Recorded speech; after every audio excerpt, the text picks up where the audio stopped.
Live. We are live. What's up, everybody? Extremely big show for you today, guys. We have a great show. I'm excited about today's show, guys. We're going to start off with some celebrity influencer drama. There's big beef happening in the celebrity influencer space, which always can lead to celebrity boxing. So let's hope it goes in that direction, because I love to see people scrap, especially when they have very large assessments of themselves without the actual skill set to necessarily back that up or not. And then it's super fun to see people face reality in a cage or a ring. So that's one of my guilty pleasures, guys. I love to see the celebrity influencer scrap. So the big topic for today is SNEAKO is absolutely two-faced. He just went in on Clavicular. His boy threw him right under the bus. Then a guy, his name may be Nick, but we're going to call him Rick. And his last name may be something that rhymes with Luentes. So Rick Luentes comes in to defend Clavicular. I'm not saying that guy's name on the platform because I like having a channel. So we're not allowed to talk about that guy by name, but his initials may be N and F, and he may put America above everything. So that guy. And then Tate and SNEAKO were having beef, and it's now recirculating all of Tate's stuff he said about SNEAKO, and SNEAKO's stuff is clapping back at Tate about they're beefing over everything. And, they're calling, Tate was calling SNEAKO high fructose corn syrup. You know, he's fruity. And, in the context of high fruit juice content.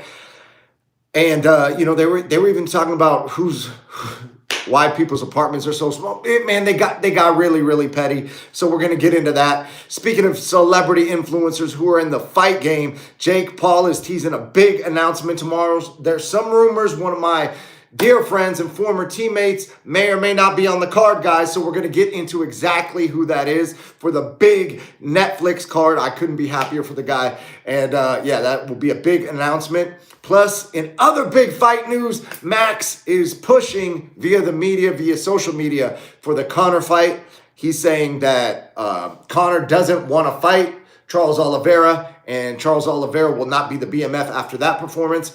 And Conor doesn't want the BMF belt anyway. So that's, some people are interpreting it his subtle way of saying that he may be in the running for the Conor fight.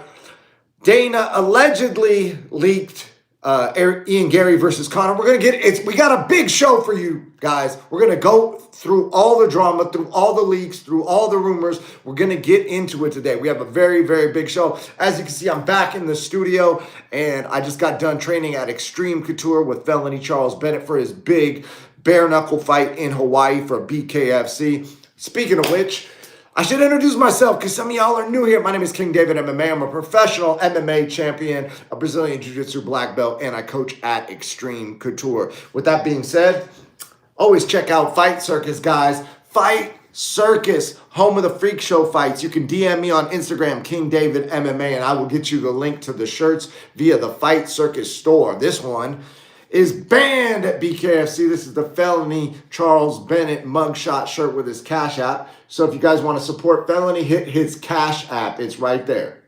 You can screenshot it and send him $5. Every $5 counts, guys. But he's also looking for a lawyer sponsor, so maybe you could shoot him even more than that. Or if you're a lawyer who's familiar with Georgia law, you can holler at him about that. You need two of them, bro. These freaking things. These Felony mugshot shirts sell like freaking hotcakes, guys. Okay, this is a very rare shirt. This is very rare. Okay, this is the actual shirt that he walked out in, except in black. He walked out in white. He wore it like this with the Cash App in the front so everybody could see it when he came out as the racist Burger King guy from the plane. Man, I would have to go look. Fight Circus is selling them. Fight Circus sells them. Fight Circus selling them. Oh, wait. You say how much selling them for him to sign? Man, Maybe you guys hit his Cash App. Maybe he'll sign one for you. We'll ship it out to you. But anyway, speaking of big things, hit up Studio Millions, guys. Studio Millions will pack your coach's gym with students who stay, pay, and refer. Your coach will love you for it, and you will be the savior of the day. Trust me, StudioMillions.com. I did $2 million in gym sales in just 18 months when I took over the marketing for one local gym. I've done it for several gyms. Not to that extent, not $2 million. Not everybody's going to get $2 million right off the jump, like clockwork, right? But we do pack gyms. So that is the best case scenario that we've done so far. But also, I would love to break that record. So maybe your coach is who I'm going to be able to break that record for. Go to StudioMillions.com. We will pack their gym with students who stay, pay, and refer. Let's get right into it, guys. For all of you guys that are on the live chat, I appreciate you. I love to have a dialogue instead of just a monologue. So if you've not already turned on notifications, go ahead and turn notifications on. And if you are new here, subscribe, because I like to chat with you guys. I like to connect. I like to reach out. I like to keep my ear to the streets and hear what's going on in the MMA and combat sports community. Let's go, guys. So first order of business, SNEAKO has attacked Clavicular. He is going in on Clavicular, and he says Clavicular parties too much. SNEAKO was saying that he is no longer in the party lifestyle, and he is trying to be more traditionally Muslim. So SNEAKO is allegedly praying 5 times a day, and if that is the case, then good for him. I support people who are doing positive change in their life.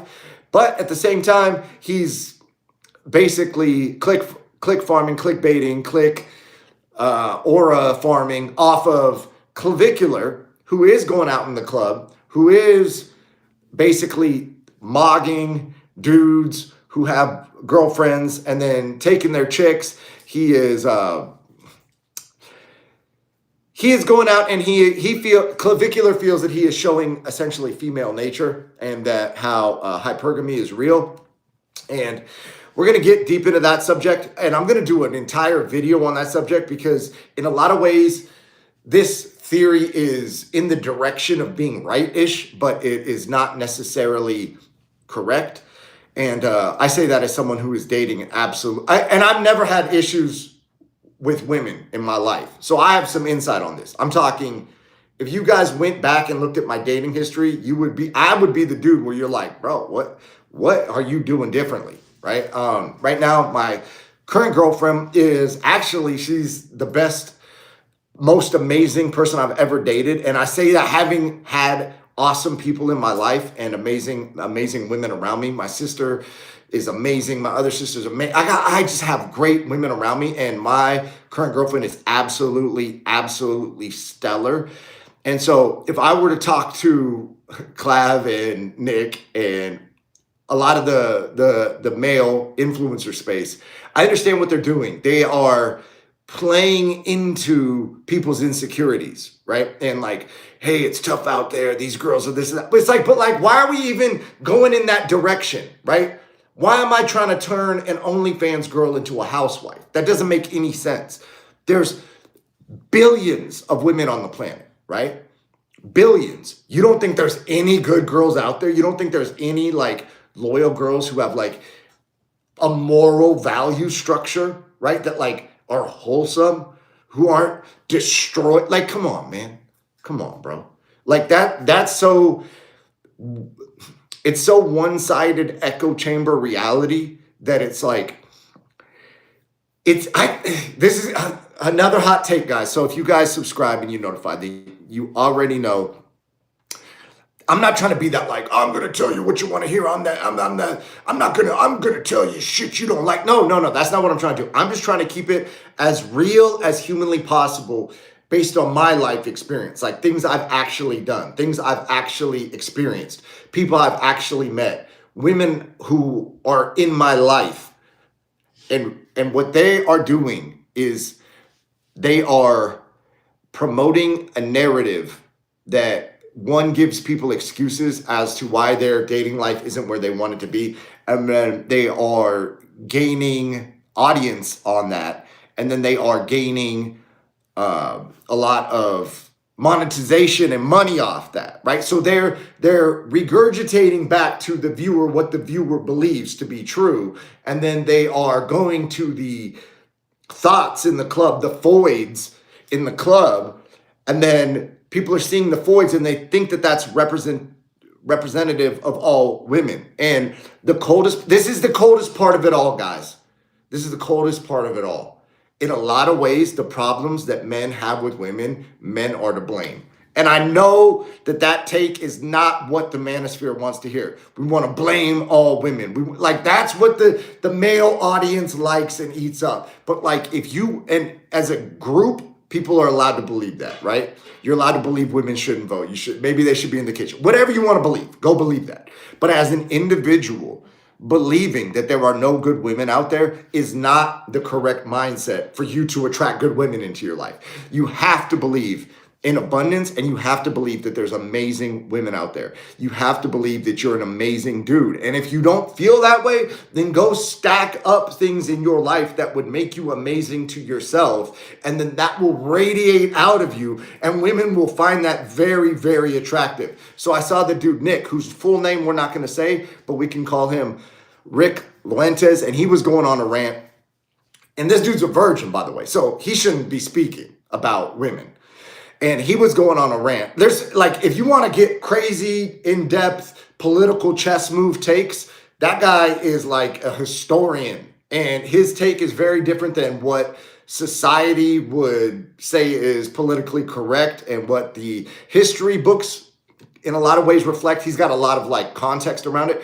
So in that area, he may be a subject matter expert. But if he's a virgin and he's never had a girlfriend and he's living his life through clavicular stream, and clavicular is an extreme case of status maxing, right? The guy is the most famous streamer on the planet right now.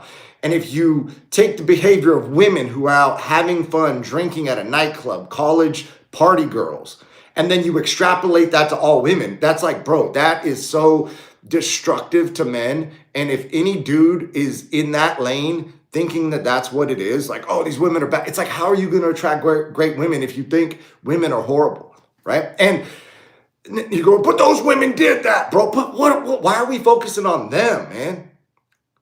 Go to your college, go to the library. Get a nerd, bro. Get a freaking nerd, a wholesome nerd, a sweet, shy, wholesome nerd who may have sweats on at the library, but her body's banging underneath. What attributes, and so this is what I was getting to, was Nick was saying that the women will have a political take with him. And he's like, I'm supposed to listen to your, no, bro, you're not, dude. You're not. He's like, I'm supposed to put up with all this. No, dude, you don't. See, man, Felony Charles Bennett, I don't want to say girlfriend, but I want to say he's hanging out and enjoying the company, and she's enjoying his company, of someone who's 25.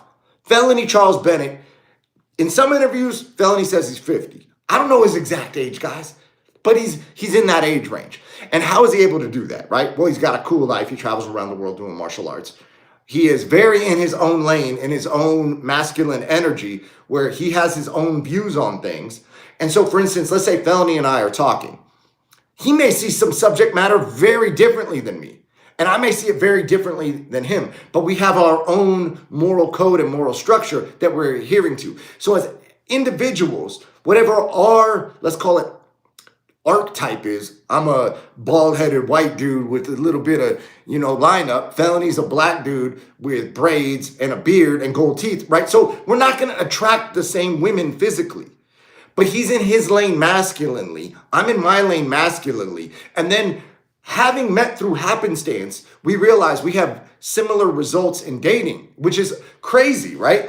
How is that two people who can be so physically different and on several subjects disagree, yet because the challenge is that a dude like Nick, who's got no experience with women, doesn't understand that he's responding logically to a woman who's saying, well, I think this. And then he's like, well, what? I'm supposed to believe what you believe? No, bro. Just let her know, hey, listen, I'm a subject matter expert. You're allowed to think whatever you want. I have a different take. And if she keeps pushing, I'm not discussing this, girl. What? Tickle her, bro. Have fun with her. Make her laugh, dude. Why are you even engaging in logic, political discussion, right? So this theory that's being perpetrated like on the internet and promoted by the male influencer space still has several flaws, one of which is looks maxing is king, even though this dude clavicular looked the same and didn't get the same results until he increased his status. So one could say status maxing is senior to looks maxing, right? And how to get status maxing? Well, he was consistent. He streamed all the time. He was competent. He became a top streamer, right? So these are clues that point you in the right direction of what's actually attractive, being grounded in your own energy, right? Clavicular goes out and there's a party bus. Oh my God, a party bus. What do chicks like? Fun, right? So now there's 10 chicks on the party bus. He's in abundance, which makes him look like very attractive. If you take so they've done primate studies, right? And so if you take a male gorilla and you show that to female gorillas, the brain chemistry goes off, the attraction cues go off to, let's say, a 5. But you take that same male gorilla and you put a cardboard cutout of a female gorilla next to him, and you take the same female gorillas that were looking at him, and then their attraction, switches that the scientists are testing for, instead of being at a 5, they're like at an 8, or they skyrocket. There's studies in humans where if you take a dude and his picture and show it to women, they rate him whatever. Like, let's say for this example, a 5. Then you say, okay, you go through and you're like, write down your initial score. They write 5. And then they go, let me tell you about the guy. And then they tell him like some non-relatable facts. But the one consistent thing they say over all the guys is either they're single or married. And then every dude who was a 5 that then later the women found out was married, they rate higher in attractiveness. Why? Because he's selected by other women. They've done studies with women who are looking at a dude, and when one of the women rate him higher, the other women start to rate him higher because now he's proven that other women. So humans are biological creatures, and part of our learning comes from firsthand experience. But most of the things in life come from secondhand experience because we're social creatures. Because there's so much stuff to learn, we can't learn it all individually, right? Like if the only way you learned how to not touch fire was touching fire, there'd be a lot of burns, right? If the only way you learned how to not eat fecal matter, shit, right? It was like that would be horrible. We wouldn't want to learn that way. So if someone says to a 4-year-old child who's out playing with the dog and about to pick up the poop with their bare hand, no, don't do that. That child learns not to do that. So by our brain chemistry in the human animal, women can decipher who's more attractive by who other women think is attractive, because that is a good social cue to explain to them socially learning rather than having to try and learn everything firsthand, because there's only so many dudes they can entertain and get to know. So one of the best ways is somebody else got to know him and they signed off on him. It's like if you have a friend, right, and he's doing some kind of business, and then you have another friend who comes up and goes, hey, should I do business with this guy? And you go, listen, man, this guy saved my life when we were in Thailand. I trust this guy with my life. I've done business with him before. He's a stand-up guy. He honors his contracts. I literally had a handshake deal with him, and he honored the deal. I vouch for him. Then people will trust that guy through your co-signing. And it's the same thing with women. So when CLAV's on a party bus with 10 or 20 ASU college chicks, the other chicks realize that he's cool and the girls are reacting to him well. And then that just extrapolates his attraction level, right? So now, moving forward on this concept, so what could you learn from this as a dude? Well, you could learn that like looks aren't the number one thing for dudes, even though looks are the number one things to dudes, right? So like guys, their number one metric for evaluating a woman oftentimes is looks. That's why they end up. Hold on. I'm trying to read this comment. How do I read the fucking comments? Felony said something. I didn't read it in time, guys. So what we can take away from this is that a lot of the things that are happening to generate revenue aren't necessary for the influencer, aren't necessarily the best thing for an individual who's viewing the influencer, right? And oftentimes they may be preaching, in this case, looks maxing, right? But what they're actually doing is status maxing. Does that make sense? So you got to go by their actions, not necessarily by their words, right? And if you want to get more in depth on this, I could do an entire video on this. I could talk about, social psychology all day. It's like one of my favorite subjects. And I'm just fascinated by human interaction and by people and by the way this is carried out. And the last thing I'll say about this subject before we move on to more of the beef is that because dudes are very looks oriented in terms of what they like to look at, and that's how they rate their potential mate. Like, that girl's hot, I would marry her. I literally have friends that have told me this. That's why people should care what they should or they shouldn't care what other people say, right? So I literally had a friend who I was blowing some girl off when I was living in San Diego, and she was like, everybody's different, right? But a lot of people would say that that's their type, and it's like, no shit. She's like at the coolest club in San Diego, in the most. She was a cocktail waitress, and she was. People would call her attractive, right? Let's just say that, right? Like, some people would say she's a 10, right? Whatever. I was blowing her off, right? I'm not into that, right? I'm not into going out drinking. I don't personally, if that's your thing, go do that. But for me, I'm not into that. Like I said, I have a different value structure, right? And so he was like, bro, why are you not answering the phone? That girl is hot. I would marry that girl. He literally told me he would marry her based on her looks, right? And so what that says to the subconscious mind is this dude has so few options that he has no other regulation of who he's going to date other than the hottest available. Does that make sense? Right? But imagine if you had thousands of hot girls trying to date you.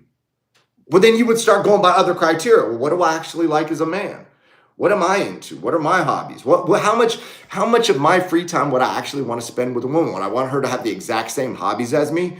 Like, let's say you're a fighter. Would you want to date a fighter? It sounds cool until you realize, like, she's probably a fighter because she's probably as crazy as you are.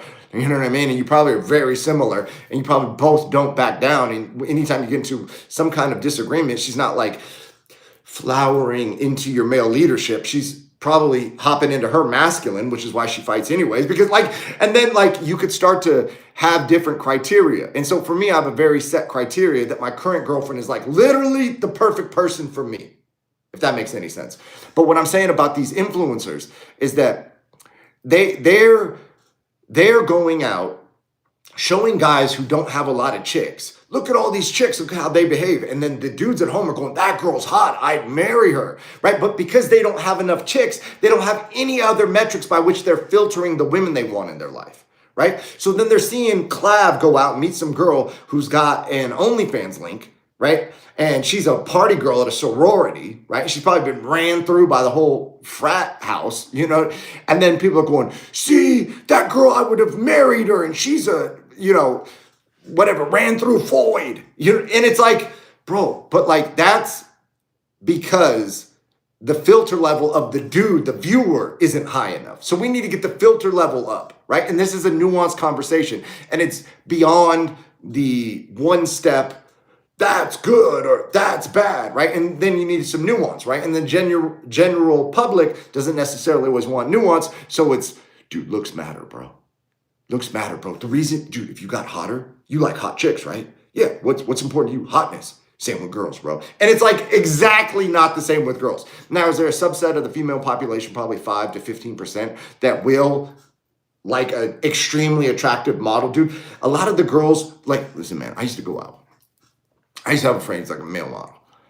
I would peel chicks off this dude because he was a little I'm going to pose and look cool, and I want to look cool, but he was stiff, right? So if we were out and I was charismatic and boisterous, right, which is my personality. I'm not saying you got to do that. I'm just saying me, right? And now I've, boom, got all the attention in the room. You get what I'm saying? And now girls are laughing and having fun. And with him, he's super Mr. Serious. I got 12-pack abs and I'm buff and I'm trying to be GQ. And that's cool, man. He would still meet women, but it was like, dude, it was, I'm not saying you should do this. I'm just saying if you got a boisterous personality, here's a life hack. Get a really, really attractive male friend. Go out. Let him attract them.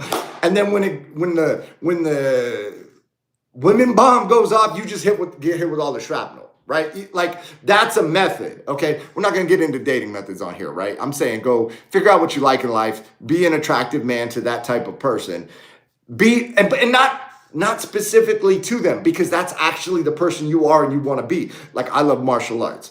I love being consistent on things, right? So that's, as an example, I've literally done a live every single day since I started doing lives. I've done live every day, right? And so I do the same thing. Right now, I'm perfecting my Spanish.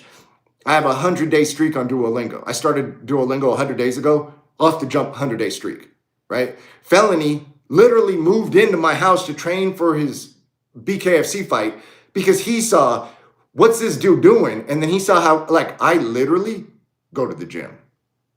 Like, it was a joke. I had my boy was living with me. He's a fighter too. And he was like, bro, every single morning, I just hear the garage door going up. And he's like, fuck, man, I gotta get up. I gotta get out there before King Dave leaves. What? Because it's consistent, right? So like, I have things I like to do. Like, it's like a challenge to myself. And you're like, that'd be attractive. No, it's attractive to me. Therefore, because I'm living in my own masculine, it can be attractive to women. And then I segment out types of things I'm looking for, and then I attract that person into my life. You get what I'm saying? Yeah, and then Felony's saying true story because he knows. Felony and I have an inside joke, and it's gonna be an outside joke. I'm gonna bring you guys all into our inside joke, okay? Our inside joke as a community on the King David MMA channel, me, you, and Felony Charles Bennett. The inside joke is we don't know who's gonna be at training today, but we know we're gonna be at training today. And that's every day. So Felony and I have literally sparred every day that we have lived together, right? So like every day, right? The gym's closed on Sundays. We don't go on Sundays. But like every freaking day, we literally go to the gym and we know no matter what, we're going to get our rounds in. Like it's very, very consistent, very predictable. And to me, that's like one of my favorite things is like, how many days in a row can I train without missing a day? How many days in a row can I hit my Spanish without missing a day of Spanish? How many days in a row and so I just downloaded another app. It's a puzzle app, right?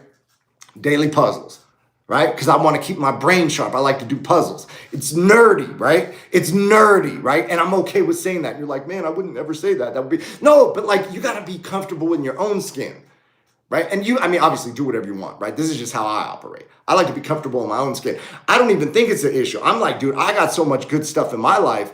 I literally train martial arts every day. I practice my Spanish. I hit the backyard. I get sun. We hop in the pool. My life is like perfect, guys. I train with my friends. I teach martial arts, right? And so like, we literally just like every freaking day hit the gym.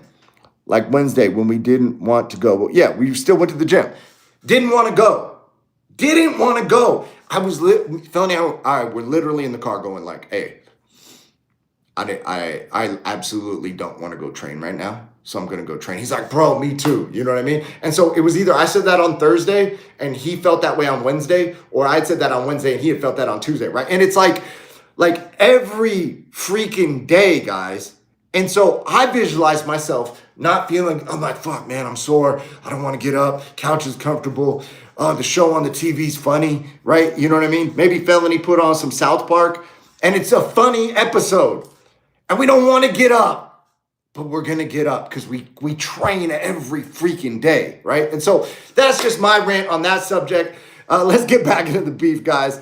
And so I'll do a whole video on that. I'll break down the Manosphere because I'm a fan of the Manosphere. I love what they're doing, but like at the same time, because they're right situationally doesn't mean they're right like exponentially, okay? There's like millions of amazing chicks. Like listen, life hack. go to San Diego or whatever freaking city you live in. Okay, if you're into like wholesome, intelligent women, I'm using San Diego because I lived in San Diego. I lived at the beach. So where I lived at the beach was very hippie, very hippie. I don't smoke weed. I don't drink. I don't do shrooms. Like whatever you do, that's your business, right? I'm not encouraging any of it. I'm not judging any of it, right? I'm totally like neutral on the subject. Hey, man, I'm sure there's benefit, like there's pluses and minuses to everything.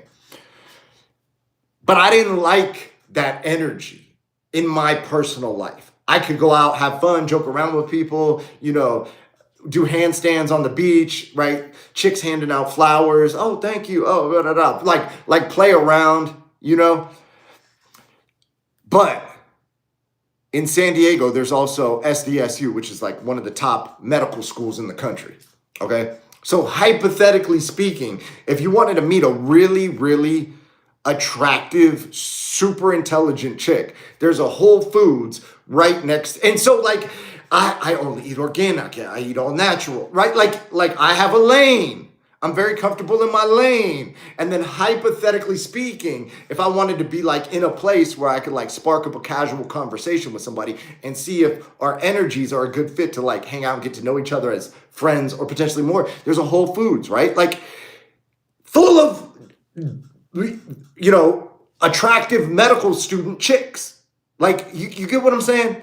And you think these chicks are out clubbing, maybe a couple of them, maybe sometimes, maybe they've been to the club before, but like not the way that it's being depicted on the internet by the party girls and the ultra famous streamer. You know what I'm saying? So like in one way it's true. Are there girls that just default to, oh my God, that guy's more popular? Yeah. Are there girls that go like, oh, that guy's super hot, right? Yeah. But like, expensive ass Whole Foods. Yeah, Felony and I have a video out on my Instagram. It's on both our Instagrams. So his Instagram is the same as his YouTube. So if you see him in the chat, it's the same name, Felony Charles Bennett 352. And we collabed on a Taking My Black Friend to Whole Foods starring Felony Charles Bennett. And he and I go to bro, people get a kick out of that video. So hit up my Instagram, King David MMA, or his Felony Charles Bennett 352 and watch that video. You'll get a kick out of it, guys. I promise. And if you don't, you can come back and you can roast me in the comments or roast me in the chat. That's how confident I am in this video being quality. This is the kind of entertainment that like should be on the internet, right? It's very fun.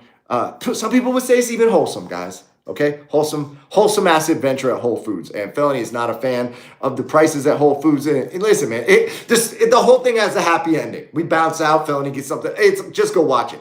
But yeah, so like 1, figure out who you are as a man. 2, figure out what person that would be attractive to. 3, figure out where that type of person would be at. 4, how to present your personality in a way that's probably attractive without compromising your boundaries, right? 5, maybe have boundaries.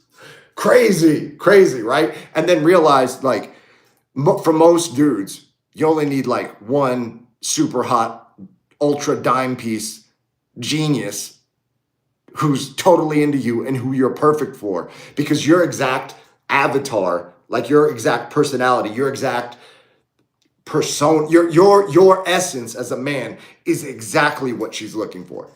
And then she'll be super ultra loyal and you won't have to be worrying about status maxing and doing all kinds of crazy shit, right? Like you could literally be yourself, which is dating advice. Be yourself, right? And then like, because she's the perfect person for you, because you've figured out who is perfect for you, what type of person would be perfect for you, you can then attract that person because you're probably also the perfect match for that person. Anyways, enough of that.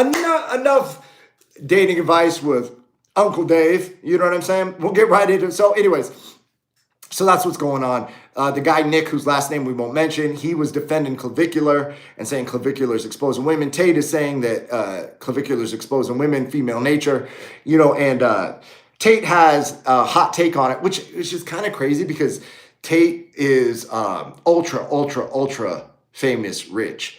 And he probably has a more nuanced take on things than he's probably publicly saying, because what he's publicly saying is true in a lane.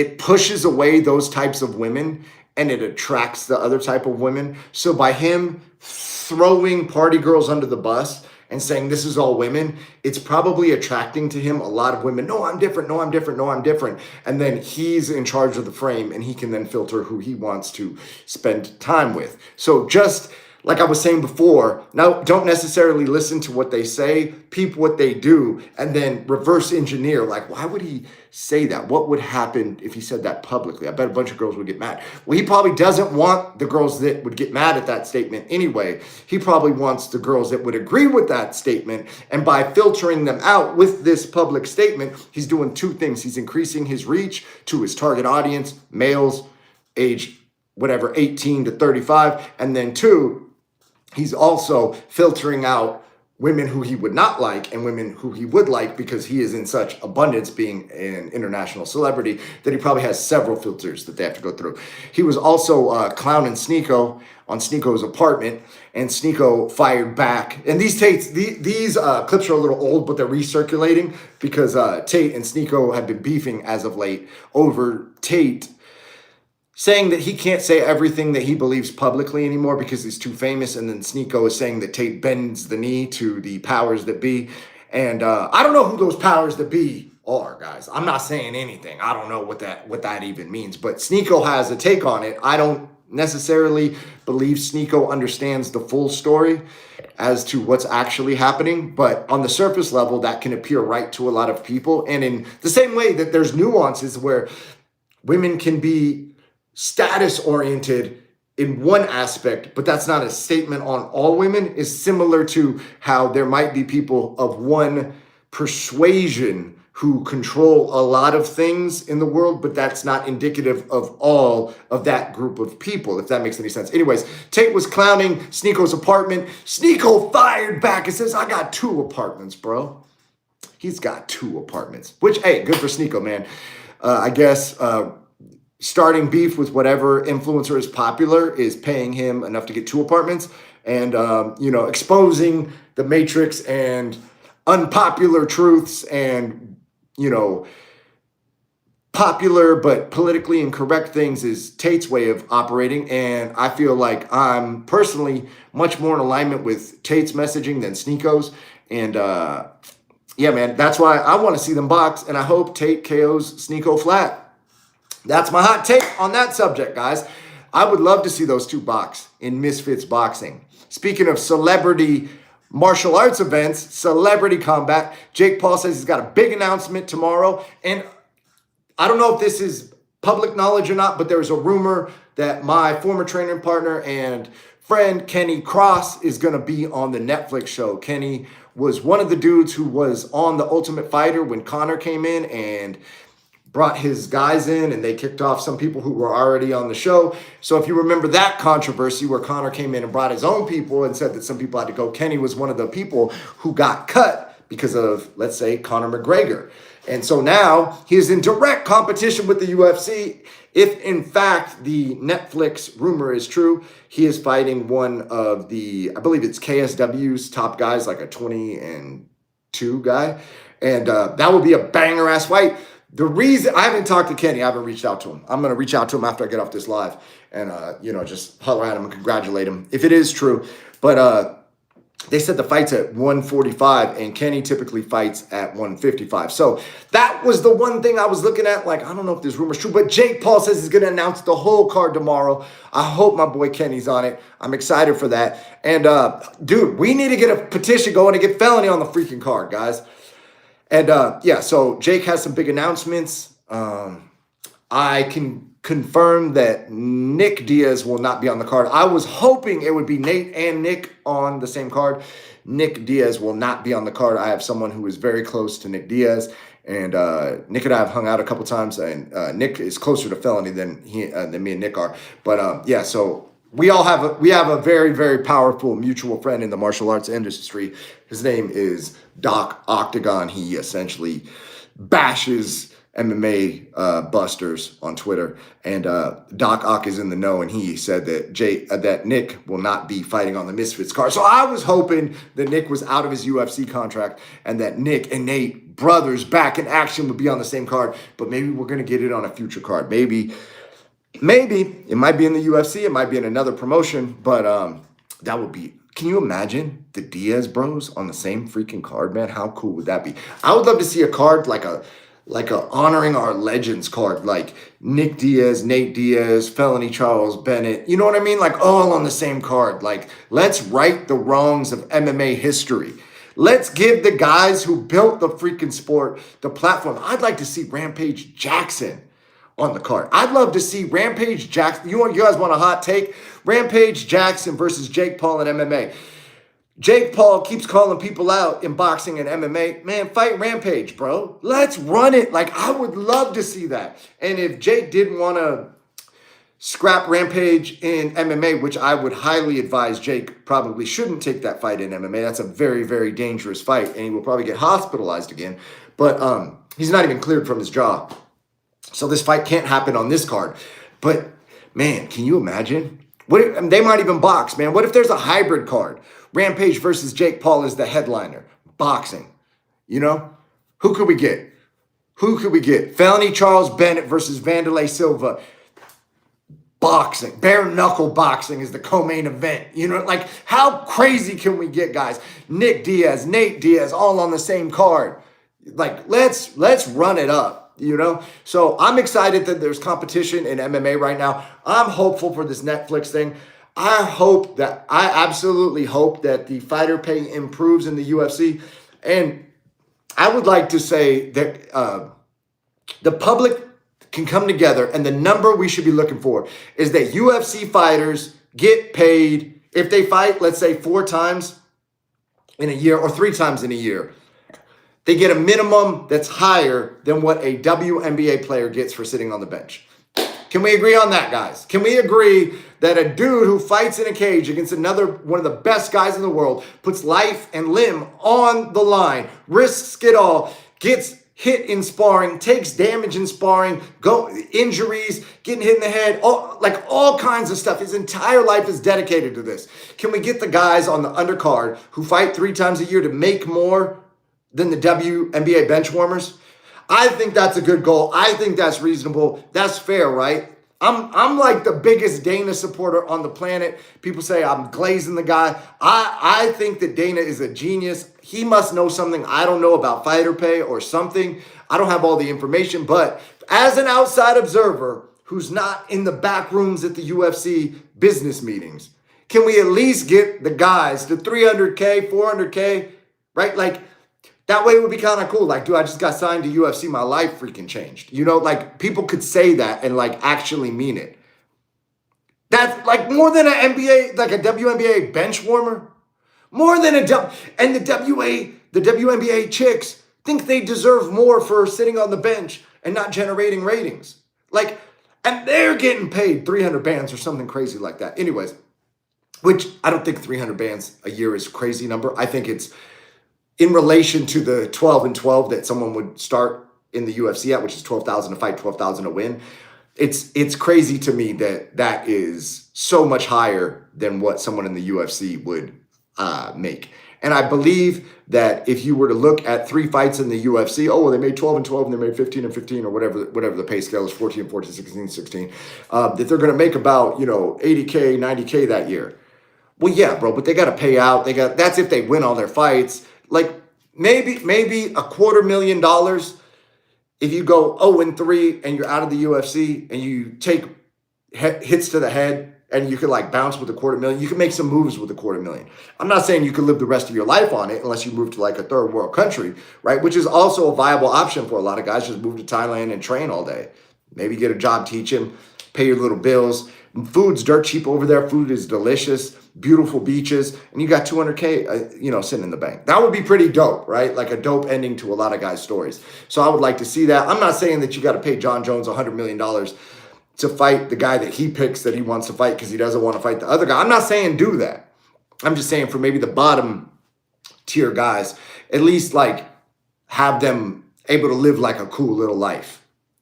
My take, personally. And I'm biased because I fight. So I'm biased. But yeah, man, speaking of the UFC and big money, Max Holloway is pushing for a Conor McGregor fight, and he's doing it in a slick way on social media, which I think is kind of cool, because Max isn't the dude that's like really out there like that, talking all kinds of shit, but he is saying that Conor most likely doesn't want to fight Charles Oliveira after Charles Oliveira's performance. He probably doesn't even care about the BMF belt. I believe they should strip Charles of the belt, let Max and Conor fight for it, because the BMF belt is for bad motherfuckers. We shouldn't have any rules with that belt. It should just be whatever the company wants to do with these dudes that are going to stand and trade in 4-ounce gloves. And Ariel Helwani is who Ariel's got his issues, and Ariel is super biased because Ariel's with MVP now, and Ariel's not with the UFC press, and like Ariel's pushing all kinds of narratives, trying to cause trouble. But Ariel is pretty sure that it's going to be Max versus Conor July 11th. So I'd tune into that fight. The fight that I was actually more interested in was Dana leaked at the press conference for the UFC London card afterwards. He said, someone asked him about UFC in Ireland and said, is Ian Gary versus Conor McGregor being considered for the Dublin, Ireland card or the Ireland card? And he said, no, there will be an Ireland card. And the Ian Gary versus Conor McGregor fight is not on that card. That fight's not on that card. So he implied that that is a fight, if that makes any sense. But could Dana be playing whatever it is, 4D chess, 5D chess? Could he be giving people misdirection? Could he be trying to get the MMA media to all believe that's the fight? Then he's going to announce Max versus Conor July 11th. Is he just trying to mix things up? Maybe they're trying to position one fight against the other fight so they can negotiate people's pay. Maybe they're trying to say that, hey, Max, man, we want you to fight on this date. And Max is asking for a different date. And then, they're going, well, we got the Ian Gary fight we could do July 11th, bro. So if you want to hop in and fight Conor, get back. If you want to right the wrong, which was in Max's head, Conor beat him, and he wants to right that wrong. Well, if you want to do that, you got to do it on the date we select. Maybe Dana's saying the Ian Gary leak is an accident, maybe that accidentally came out as a negotiating tool. Because behind the scenes, man, if you guys have ever been around promoters, their top priority is to the promotion. And people go, man, they don't care about the fighters. It's like their job is to promote and build their brand. Their job is to stay in business. And then if they happen to care about certain fighters, well, that's like a personal relationship, but that's not necessarily the main thing of importance in their business, right? So sometimes, man, if you're friends with these promoters or the matchmakers, dude, I've literally heard the craziest shit. I've been in a room where someone is like, hey, man, we need you to fly in tomorrow and fight. This guy's opponent pulled out. And the guy's like, hey, man, I haven't been training. So can you just, instead of paying me $750 to fight, $750 to win, can you just pay me $1,500 because I need the money and I'm probably not going to win the fight? And then the guy's like, you need $1,500 flat? He's like, yeah, I know what I'm coming in for. He's like essentially already conceded to losing. And this dude flies in, and while he's getting his stuff packed, the guy who he was flying in to essentially self-admittedly lose to says no to the fight because it's not the opponent he trained for. They bring in another opponent. They bring in another opponent for the new opponent, the guy who's coming to lose. They bring in another guy to beat that guy, and then the guy who came in to lose wins. So the guy who he could have negotiated $1,500, but he didn't because he knew he was going to lose. And so he, you get what I'm saying? And this is at the very, very localist level. Dude, I've literally been at a fight where they brought in a guy. The guy showed up 9 pounds overweight. And I was the favorite to win. And they came and talked to me, and I'm like, make him cut the weight. And they're like, listen, bro.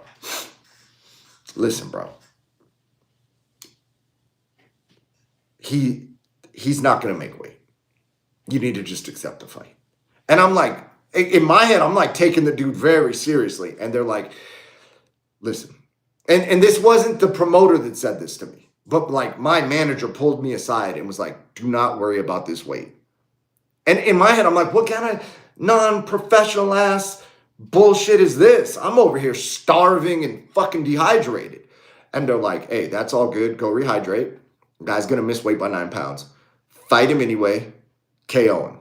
Right? And I went to KO him. He shot on me and I submitted him. But like at the local level, man, dudes are missing weight. Dudes are dropping out last minute. Promoters are scrambling on the phone, right? And so at the higher level, right, these fights, they have obligations to how many championship fights they have to do every year. So when I say the BMF should be a strippable title and it should be non-linear, that allows them to get exciting fights for us, the viewer, while they're still fulfilling their contractual obligations to, let's say, Paramount. Does that make sense? So by having a belt that they can place in different places on different cards, it gives them more bargaining power. And that's what they do oftentimes with fights.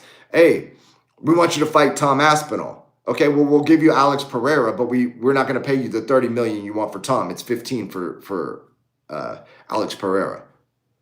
You know, and then John Jones is like, oh, no, I don't want to fight for 15 million. I want to fight for 20 or 25 or whatever it is. And then that fight doesn't happen. But they're using the fight he doesn't necessarily want as a negotiating ploy to get him to take the fight he does want at a price point with, hey, this fight is this amount. This fight is that amount. So if any of you guys are in the like local MMA game, it's kind of similar. Oftentimes, you know, they want you to fly in and fight the local guy because the local guy's a ticket seller and they want the local guy to win. So now you're coming in to be a feeder for their ticket seller who's generating them revenue, right? And you're allowed to prove them wrong. So I went 5-0 in 5 fights, essentially proving a lot of these guys wrong, flying in, fighting a local guy, beating him. And like, I'm not saying you're going to get asked to come back on the card that way. Oftentimes you do not get asked to come back on the card.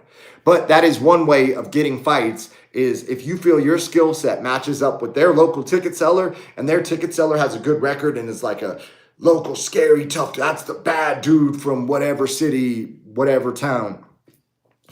And you come in as the underdog, but your skill set matches up with that guy in a way that benefits you, dude, you can run it up. So things are getting crazy. I hope Andrew Tate and SNEAKO box. I hope Conor McGregor is on the July 11th card. I would like to see it versus Ian Gary. I think that's a fun fight. Plus, if Conor wins, he's in title contention, guys. He's right back at the top. You know, Ireland versus Ireland. I love that matchup. I think that is the best possible scenario because if Ian Gary beats Conor, well, then Ian Gary takes some of Conor's shine and they get the eyeballs on Ian Gary, who personality-wise, from what I've seen on the internet, I'm not super into that dude. I think that dude is kind of... He's not my type of dude. I wouldn't kick it with that guy, right? And I'm sure he wouldn't kick it with me and he'd call me a misogynist, whatever, like whatever. Okay, good. Just white knight for you. Anyways. So that dude's not for me, but, you know, fighting-wise, he's come in with good game plans before. He's beat some tough guys. And if they want him to fight for the title because they think he's a star, well, putting him with Conor and him taking Conor's shine into the title fight because he beats Conor is very good for Ian Gary. And if Conor can KO that man stiff, well, then we got Conor McGregor versus Islam Makhachev at 170 pounds, guys. Khabib's legacy. Can Islam beat Conor faster than Khabib did? Can Conor right the wrong that was him losing to Khabib? This is a blood feud. This is a battle. These two camps hate each other. You know, Conor versus the Dagestan. Like, can you imagine? That's the fight I want to see them make. So anyways, guys, make sure if you're not subscribed, you subscribe. You hit the notification so we can have a convo, man, because I'm trying to connect with you guys. And just know, man, if you're on this planet, if you're experiencing life, we have more in common than we do different. Good vibes only, guys. I love you. Tell your coach to go to Studio Millions. And make sure you bang that notification bell. I will see you guys tomorrow because I like being consistent. All right, guys. Peace.